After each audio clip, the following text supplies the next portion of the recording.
আপনি মুহাম্মদুর রাসূলুল্লাহর হাতের ছোঁয়া জানেন না। আনাস ইবনে মালিক রাদিয়াল্লাহু তাআলা আনহু শেষ বয়সে বসরায় ইমামতি করতেন, জুমা পড়াইতেন। উনি যখন বসরায় ঢুকতেন তো ওয়েদার বইলা দিত, ওয়েদার বুঝেন, আবহাওয়া বইলা দিত আনাস ইবনে মালিক বসরায় ঢুকছে। একদিন বসরাওয়ালারা বলছে, আনাস তুমি ঢুকলে আমাদের আবহাওয়া বইলা দেয়, তুমি ঢুকছো, এই সুগ্রাম কই পাইলা? 10 বছর খেদমত করছি, যখনই গরমের দিন আসতো আর আল্লাহর বন্ধুর শরীর থেকে মুহাম্মদুর রাসূলুল্লাহ সাল্লাল্লাহু আলাইহি ইসলামের শরীর থেকে যখন ঘাম ঝরতো আমি বোতলে জমা করতাম। এখন এত বছর পরেও আমি যখন জুমার দিন আসি তখন ওই ঘাম হাতে নিয়া সারা শরীরে মাইখা আসি। বিদায় বসরায় ঢুকতে দেরি, বসরার ওয়েদার তোমাদেরকে বলতে দেরি করে না যে আনাস ইবনে মালিক বসরায় ঢুকে গেছে। যার ঘামে এরকম, সে 2 হাতে চাচাকে কবরে নামায় বলতেছে, আম্মি আম্মি আম্মি মা তারাকতালি সাবিলা, চাচা আমার জন্য কোনো রাস্তা রাখলেন না। বলছিলাম চাচা কলেমা পড়েন, পড়লেন না। বলছিলাম ঠোঁট 2টা হেলায়া দেন, উচ্চারণ করতে হবে না, শুধু ঠোঁট হেলায়া দেন, তাও হেলাইলেন না। বলছিলাম চুপ থাকেন, তাও থাকলেন না। সর্বশেষ একটা চিৎকার দিলেন, আলা মিল্লাতি আব্দুল মুত্তালিব, আব্দুল মুত্তালিবের ধর্মের উপরে চলে গেলাম। চাচা আমার জন্য কোন রাস্তা। হায় সত্য তো এটাই, আজকে নবীর ইজ্জত আমরা রাখি না, মুহাম্মদুর রাসূলুল্লাহর আদর্শের পরোয়া করি নাই।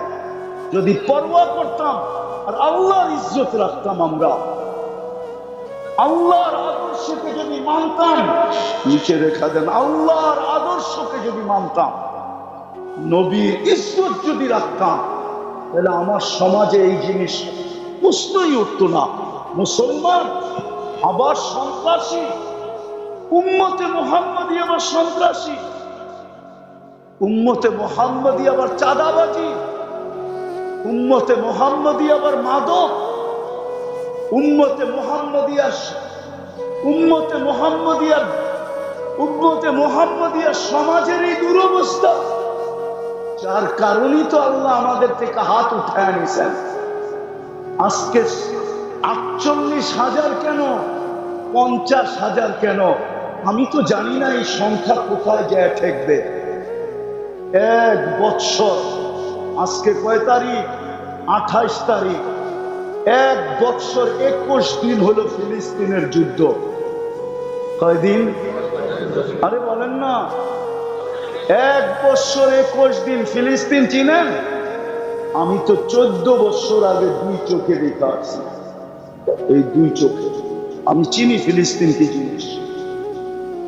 আপনারা মিডিয়া দেখতে পারেন, আমি এখনো দেখতেছি ওয়াদি খলিল কোনটা, এখনো দেখতেছি মনে হয় যে ওয়াদি মুসা কোনটা, এখনো দেখতেছি মনে হয় যে 70 জন নবীর কবর কোথায় কোথায়। আমি তো 14 বছর আগে দেখা আসছি। আপনি তো আজকে মিডিয়ায় দেখতেছেন। 365 দিন পার হওয়ার পরেও 21 দিন ওই জমিন, যেই জমিনে 1.25 লক্ষ নবীদের সম্মিলন, না জানি এই সংখ্যা কোথায় যায় শেষ। কেন আল্লাহ কেন সাহায্য করেন না? কেন মুসলমানদের এই দুরবস্থা? বড় বড় চিৎকার দেই আমরা, 2টা সম্মেলন চলে গেল। যুদ্ধের শুরু থেকে নিয়ে আজ পর্যন্ত জাতিসংঘের 2টা সম্মেলন গেল। 60 থেকে 65টা মুসলিম দেশ, অথবা 50 থেকে 60টা মুসলিম দেশ, 1 ডজনের উপরে এরকম দেশ যে যারা একত্রিত হলে সারা দুনিয়াকে কিনতে পারে। 5 থেকে 6টা এরকম দেশ যাদের টাকার উপরে বড় কোনো টাকা নাই দুনিয়াতে। 65টা মুসলিম দেশ যাদের কাছে দুনিয়ার 70% সম্পদ, যাদের পায়ের নিচে দুনিয়ার সবচেয়ে বেশি ব্র্যান্ড যারা ব্যবহার করে। দুনিয়ার সবচেয়ে বেশি প্রসাধনী যে জাতি ব্যবহার করে, দুনিয়ার সবচেয়ে বেশি ফার্নিচার যে জাতি ব্যবহার করে, দুনিয়ার সবচেয়ে বেশি কাপড় চোপড় যে জাতি ব্যবহার করে, তারপরেও দুইটা সম্মেলনের ভিতরে ছোট একটা নিন্দা প্রস্তাব আজ পর্যন্ত পাশ করতে পারে না। চ্যালেঞ্জ আমার, কেউ আমাকে নেটে দেখাইতে পারবেন না যে জাতিসংঘের ছোট একটা নিন্দা প্রস্তাব পাশ হয়েছে ফিলিস্তিনের জন্য। কি হয়েছে? কি হয়েছে? যুবকরা তো সারাদিন নেটের ভিতরে থাকে, বলুক না। অথবা সারা দুনিয়ার প্রাণীবাদী সংস্থাগুলা, প্রাণী দিয়া যারা কাজ করে, আমেরিকার বলেন, কানাডার বলেন, অস্ট্রেলিয়ার বলেন, ইউরোপের বলেন, জার্মানির বলেন, জাপানের বলেন, এমনকি বাংলাদেশের প্রাণীবাদীরা পর্যন্ত ছোট একটা প্রতিবাদ আজ পর্যন্ত মিডিয়ায় দেয়। বুঝা গেল ওরা আপনাদেরকে মানুষই মনে করে না, আগাছা মনে করে। আগাছা 200 কোটি মুসলমান মরে গেলে হয় আর কি আসে যায়, মরা যা, এটি দুনিয়ার আগাছা। হবেন না কেন? হবে না কেন মাদক আপনার এইখানে? হবে না কেন চাঁদাবাজি আপনার এইখানে? হবে না কেন সন্ত্রাস আপনার এইখানে? হবে না কেন 9/6 আপনার এইখানে? কেউ তো নবীর আদর্শের উপরে নেই, না শিক্ষে না শিক্ষা দেয়, নবীর আদর্শের চর্চাও তো হইতে দেয় না। আমরা তো টক শোতে বসা দেখি, টক শো তো দেখি, নবীর আদর্শের চর্চাও তো হইতে দেয় না, ঠিক না? হ্যাঁ, তাইলে হবে না কেন? কম হইতেছে, সামনে আরো বেশি হবে। যায় দিন ভালো, আমাদের মুরব্বীরা বলতো, যায় দিন ভালো সেদিন আসে দিন, আসে দিন। মুরব্বীদের কথা যদি সত্য হতে আরো বেশি হবে। হবে না কেন? নবীর আদর্শ, এই জন্যই তো আল্লাহর সাহায্য নাই। নাইলে 200 কোটি মুসলমানের ভিতরে 2 কোটি তো ওলামা হবে, 1 কোটি তো হবে ওলামা। সারা দিন চোখের পানি ঝরাইতেছে। কোন মাদ্রাসায় ফিলিস্তিনের জন্য দোয়া হয় না বলেন? জিজ্ঞাসা করেন, হয় না? ডেলি হয় না? মাঝে মাঝে হয়। কোন মসজিদে ডেলি নামাজের মধ্যে দোয়া না হয় ফিলিস্তিনের জন্য? কোন আল্লাহওয়ালারা রাত্রে যায় না, মাঝে কাঁদে না বলেন? বাইতুল্লাহ দোয়া তো ডেলি হইতেছে। গত রমজানে তো ভাবছিলাম যে 2 ঈদ হবে, কেননা এরকম কান্না 2 হেরের মক্কা মদিনা আমার মনে হয় না কোনোদিন দেখছে। গত রমজানে যে কান্না ছিল, আমি তো ভাবতেছিলাম ঈদ 2টা হবে, রোজার ঈদও করব, আবার ফিলিস্তিনের স্বাধীনতার ঈদও করব। কিন্তু ওই ঈদের রোজাও পার, ঈদও পার হইল, কোরবানিও পার হইল, আবার রোজা চলে আসলো মাথার উপরে। কোনো নিদর্শনই দেখতেছি না যে জয় হবে তো হবে কবে। আল্লাহ তো সাহায্য করতেছে না, করে তো কি করে কি কইরা। সবকিছু বাদই দিলাম, একটা কথায় শেষ করতেছি। আল্লাহ ডেলি 5 বার ডাকে। কয়বার? কয়বার ডাকে? 80% যুবক তো মসজিদে, 20% যুবক তো মসজিদে আসে না, 10%ও তো আসে না, 10% পুরুষও তো আসে না, 10% নারীও তো নামাজ পড়ে না। মাইনা নিলাম 20% পড়ে, 80% তো পড়ে না। অথচ ডাকে কে? কে ডাকে? কে ডাকে? আল্লাহ, শুধু আল্লাহ। আল্লাহ তো বলে আমি শুধু আল্লাহ ডাকি না, আমি রহমানও ডাকি, আমি রহিমও ডাকি, আমি মালিকও ডাকি, আমি কুদ্দুসও ডাকি, আমি সালামও ডাকি, আমি মুমিনও ডাকি, আমি মুহাইমিনও ডাকি, আমি আজিজও ডাকি, আমি জব্বারও ডাকি, আমি মুতাকাব্বিরও ডাকি, আমি খালিকও ডাকি, আমি বারিউল মুসাব্বিরুল গফফারুল কাহ্হারুল ওয়াহ্হাবুর রাসাকুল ফাত্তাহুল আলিমুল কাবিদুল বাসিতুল খাফিদুর রাফিউল মুইজ্জুল মুতিল্লুস সামিউল বাসীরুল হাকামুল আদলুল লতীফুল খবীরুল হালিমুল আযীমুল গফুরুশ শাকুরুল আলিয়ুল কবীরুল হাফিজুল মুকিতুল হাসিবুল জালিলুল কারীমুর রাকিবুল মুজিবুল ওয়াসি আল হাকিমুল ওয়াদুদুল মাজিদুল বাহিতুল শাহীদুল হকুল ওয়াকিলুল কবিয়্যুল মাতিনুল আলিয়ুল হামিদুল মুসি আল মুবদি আল মুঈদ আল মুহয়ি আল মুমীত আল হাইয়্যু আল কাইয়্যুম আল ওয়াজিদ আল মাজিদ আল ওয়াহিদ আল আহাদ আস সামাদ আল কাদির আল মুক্তাদির আল মুকদ্দাম আল মুআখ্খার আল আউয়াল ওয়াল আখির আল যাহির ওয়াল বাতিন আল ওয়ালি আল মুতাওয়ালি আল বাদর আত তাওয়াব আল মুনতাকিম আল আফু আল রাউফ মালিক আল মুলক যাল জালাল ওয়াল ইকরাম আল মুকসিত ওয়াল জামি ওয়াল গানি ওয়াল মুগনি আল মানি আল দার আল নাফি আল নূর আল হাদি আল বদি ওয়াল বাকি আল ওয়ারিস ওয়াল রশিদ আস সাবুর জাল্লে জালালু। আমি 99 পদের মালিক আল্লাহ ডাকি। যদি শুধু নামাজের জন্য আসতো তাইলেও তো আমি আমার মনকে বুঝাইতে পারতাম কোরআনের দিকে তাকায়া, ইন্নাস সালাতা তানহা আনিল ফাহশাই ওয়াল মুনকার ওয়া যিকরুল্লাহি আকবার।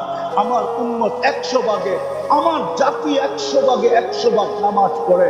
উম্মতে মুহাম্মদি কিছু না করে 100 ভাগে 100 ভাগ নামাজ পড়ে। নামাজ এদেরকে মাদক থেকে ছাড়াইয়া দিবে, মাদক ছাড়াইয়া দিবে, মাদকের অভ্যাস ছাড়াইয়া দিবে, মাদক বহন ছাড়াইয়া দিবে, মাদক বেচা ছাড়াইয়া দিবে, মাদক আনা ছাড়াইয়া দিবে, চান্দা ছাড়াইয়া দিবে, সন্ত্রাস ছাড়াইয়া দিবে, সমস্ত হুকুকুল ইবাদ থেকে। কেননা আল্লাহ তো নিজের হক মাফ করার ওয়াদা করছেন, কিন্তু হুকুকুল ইবাদ মাফ করার ওয়াদা করেন। যত হুকুকুল ইবাদের গুনাহ আছে ওই সমস্ত গুনার থেকে উম্মত বেঁচে যেত যদি 100% নামাজ পড়তো। আল্লাহ ডাকা সত্ত্বেও তো নামাজে আসে না। এর চেয়ে বড় নিমক হারামি কি হইতে পারে? এর চেয়ে বড় অকৃতজ্ঞতা কি হতে পারে? এর চেয়ে বড় কপাল পোড়ার নিদর্শন কি হইতে পারে? এর চেয়ে বড় হতভাগার নিদর্শন কি হইতে পারে? এর চেয়ে বড় নিকৃষ্টতম হওয়ার নিদর্শন কি হইতে পারে? এই জন্যই মনে হয় আব্দুল কাদের জিলানী রহমতুল্লাহ আলাইহি লেখছেন যে শুকর বেনমাজি থেকে পানা চায়। শুকর বলে কাইলা ইয়াকা আউয়াল নাজরিন আলা মান লা ইউসাল্লি। আল্লাহ, যখনই আমি ঘুমের থেকে উল্টা চোখ খুলবো আমার দৃষ্টিটা কোনো কাফেরের উপরে পড়ুক, খ্রিস্টানের উপরে পড়ুক, হিন্দুর উপরে পড়ুক, ইহুদির উপরে পড়ুক, বেদিনের উপরে পড়ুক, কিন্তু কোনো বেনমাজির উপরে যেন না পড়ে। কেননা ও আমার কাছে আমার চেয়ে নিকৃষ্ট। আসেন নবীর আদর্শের দিকে ফিরি। কমসে কম সবচেয়ে বড় আদর্শ যেটা, দুনিয়াতে আইসো আমাদেরকে মেসেজ দিছেন, যাওয়ার সময় চিৎকার দিছেন আসসালাহ আসসালাহ। আসেন আজকে তওবা করে অঙ্গীকার করি আজকের থেকে আর নামাজ ছাড়ব না। পাক্কা ওয়াদা? বিলকুল। আমার আরেকটা করতে পারবেন অঙ্গীকার?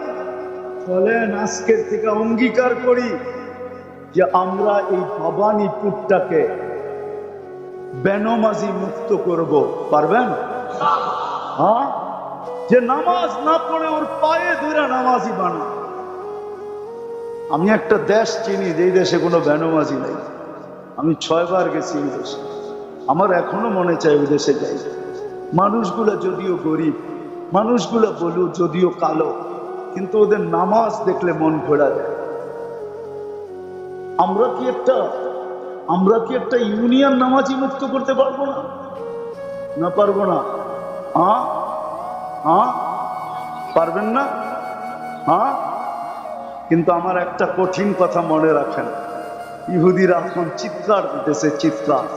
ইহুদিদের একটা স্লোগান আছে হিব্রু ভাষায়, যদিও আমাদের আলেমরা বোঝে না, দুনিয়ার কেউ বোঝে না ওইটা কি চিৎকার দেয়।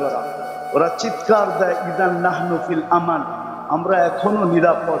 কেননা মুসলমানের জুমার জামাত আর ফজরের জামাত সমান হয় না। যতদিন হবে না ততদিন আমরা নিরাপদ। ফাদাম্মিরুল মুসলিমিনা কাইফা তুরিদুনা আন তুদাম্মিরুহা। মুসলমানকে মাটির সাথে মিশাও, এখনই সুযোগ। যত পারো মাটির সাথে মিশায় দাও, কেননা এখনই সুযোগ। যতক্ষণ পর্যন্ত জুমার জামাত আর ফজরের জামাত সমান না হবে মুসলমানদের বিজয়ের পালা শুরু হবে না না না। এই জন্য পায়ে হাত দিয়া বলি, আসেন আমরা এই মিশনে নামি। যে আমরা পায়ে ধৈরা মসজিদে মুসল্লি বাড়ায় দিব। পারবেন? কে কে পারবেন? আল্লাহ আমাদেরকে আমল করার তৌফিক দান করেন। উঠা চলা না যাই, কিন্তু হুজুর বসা আছে, পাগড়ি দিবে, কথা বলবে, তারপরে দোয়া করবে, তারপরে উঠবে। বসেন বসেন, আগেই বলতে হবে, ছেড়া দিবেন। আপনাদের কাছে মাদ্রাসার এতিম ছাত্রদের জন্য ইনশাআল্লাহ ছেলেরা আসবে। আমি আপনাদের কাছে অনুরোধ করব, যে যতটুকু পারি সহযোগিতা করুন।